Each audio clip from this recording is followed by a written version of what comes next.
జమ్మూ కాశ్మీర్లోని కిష్ట్వార్ జిల్లాలో గురువారం సంభవించిన క్లౌడ్ బస్ట్ ఆకస్మిక వరదలు కొండ చర్యలు విరిగిపడిన ఘటనపై ప్రధానమంత్రి నరేంద్ర మోదీ తీవ్ర దిగ్భ్రాంతి వ్యక్తం చేశారు. ఈ ఘోర విపత్తులో 38 మంది ప్రాణాలు కోల్పోవడం పట్ల ఆయన తీవ్ర విచారం వ్యక్తం చేశారు. పరిస్థితిని నిశితంగా గమనిస్తున్నామని, బాధితులకు అన్ని విధాల అండగా ఉంటామని ప్రధాని భరోసా ఇచ్చారు.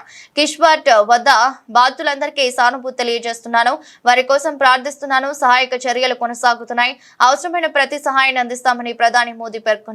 కిష్ట్వార్ జిల్లాలోని మారుమూల ప్రాంతంలో ఈ విపత్తు సంభవించడంతో సహాయక చర్యలకు ఆటంకాలు ఎదురవుతున్నాయి.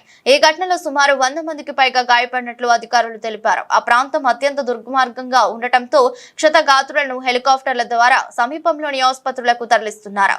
సమాచారం అందిన వెంటనే సైన్యం, జాతీయ విపత్తు స్పందన దళం, రాష్ట్ర విపత్తు స్పందన దళం బృందాలు స్థానిక యంత్రాంగంతో కలిసి రంగంలోకి దిగాయి. వరదల్లో చిక్కుకున్న వారిని సురక్షిత ప్రాంతాలకు తరలించడం, వైద్య సహాయం అందించడం వంటి పనులను ముమ్మరంగా చేపట్టాయి. ప్రస్తుతం సహాయక కార్యక్రమాలు వేగంగా కొనసాగుతున్నాయి.